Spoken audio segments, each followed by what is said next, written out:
So I work for a company called Cloudflare. What Cloudflare does is we protect about 6 million websites from hackers, and we make them faster. Every single person in this room has used Cloudflare, you just have no idea you use it, because we protect about 10% of the traffic on the internet. You've been to a website, I guarantee you today that we protect. We see the entire population of the internet every week, every single person on the planet. And in doing that, you might think I've come to tell you about some really terrifying cybersecurity threats that we see, and we do see some. But actually, the reality is the cybersecurity threats that we should worry about are sitting in this room. Because the reality is that most people are absolutely terrible at cybersecurity, terrible. I bet if I told you to walk out of this room and take a good long look in the mirror at yourself, you would know you have a bad password somewhere, or a repeated password. Because I see somebody laughing there. That is where the problems really begin. Now, to talk about that in a little bit more depth, not just to harangue you for being idiots, because I know I'm an idiot too. In the US, there's a big organization called the National Security Agency, which some of you have probably heard of, and there was a guy called Robert Morris, who was a very senior security person there and cryptographer, head of the computer security part of, and he said, and I'm just going to read it from here, there are 3 golden rules to ensure computer security. The first one is do not own a computer. Okay, and he said if you have to own a computer, do not turn it on. And if you have turned it on, do not use it. Now what's interesting, but you might think that's quite trite, right? You shouldn't ever use computers, they're too terrifying. But I think what you can read into that is people don't understand the threats they're really under with computers. And so he's saying, look, since you don't understand them, just stay away from them. Now, clearly you can't do that because I've got at least 3 or 4 computers around me. The reality is I liken this to the middle of the 19th century, before Louis Pasteur really made the germ theory of disease a real thing. I mean, there were some Italians before who'd thought it up, but he really made us realize it. We're living in that pre-Pasteur world from a cybersecurity perspective. And what I mean by that is, prior to Pasteur, people thought disease came from this miasma, right? Stuff came out of the ground and you had to take airs to protect you and stuff like that. Once Pasteur came along, oh, by the way, the miasma right now, that's Russia and China, right? Right now, the scary miasma is all these cybersecurity threats come from Russia, China, maybe Ukraine.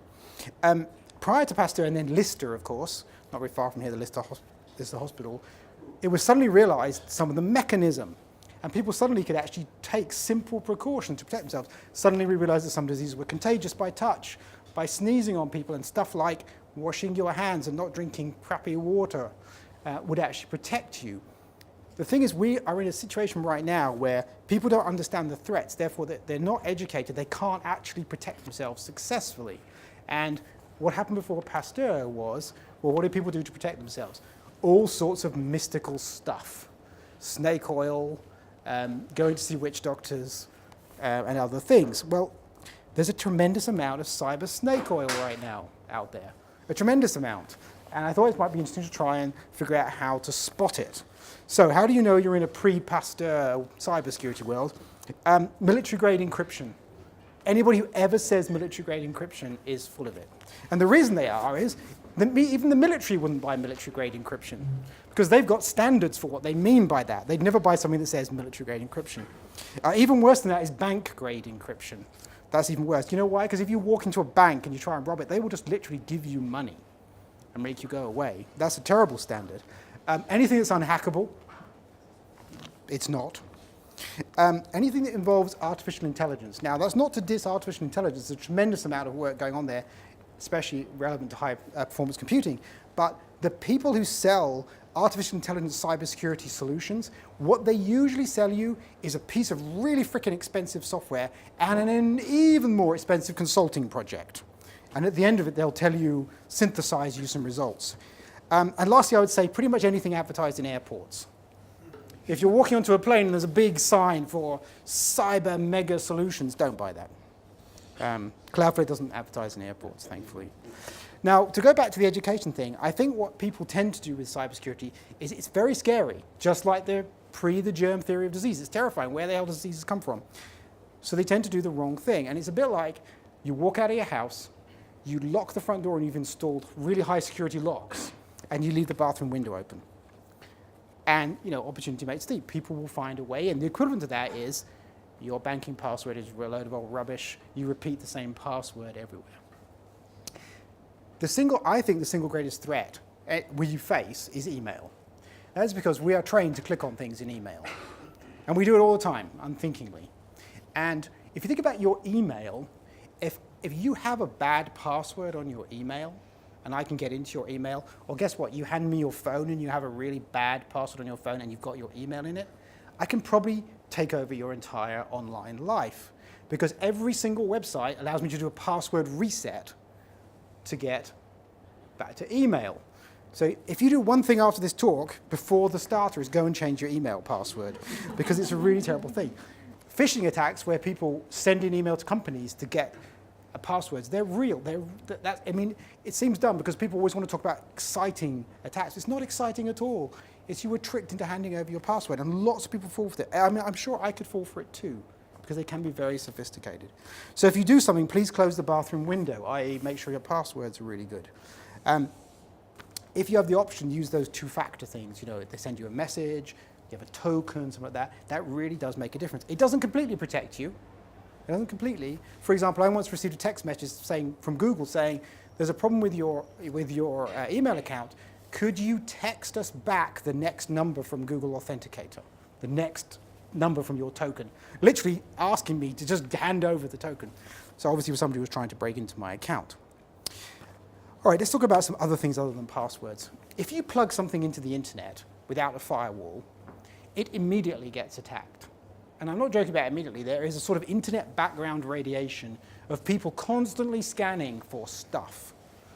And that's sort of okay if the thing you have is updated. But people don't update computers. That's the other thing. They have bad passwords and then they don't update.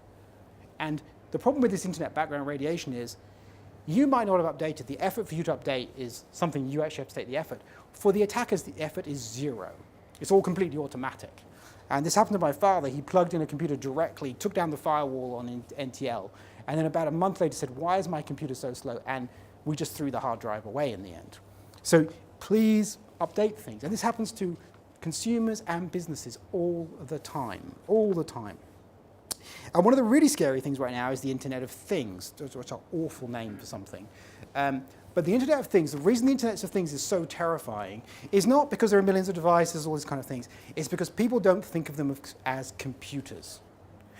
Even people who have got used to updating their phone when there's a new patch, updating their machine, their antivirus, and all that sort of thing, they'll plug in an Internet of Things device and they'll never think about the security of it because it doesn't seem like a computer. But as soon as you put a computer inside something, you bring along all the problems of computers with them. And so what we need to do from going back to the Pasteur thing is we need to educate people about that situation. And also, the vendors of Internet of Things need to think about it too, because many of them you can't upgrade. They're stuck forever. And that is a very, very dangerous situation.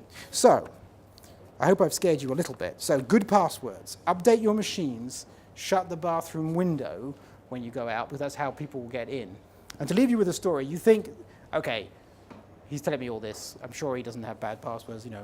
Who the hell is he? The CEO of my company got hacked. And here's what happened. Somebody wanted to break into Cloudflare. And they thought to themselves, I'll break into the CEO's email account. Well, the CEO had a really good password on his email. And so they said, okay, well, can't break into that. I wonder if the recovery email is his personal email. I know what we'll do. We'll break into his personal email, then we can break into his company email.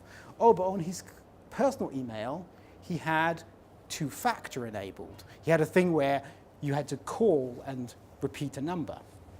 And you could repeat that number by dialing on the phone. So what they did was they went to his phone company and they took over his mobile phone number.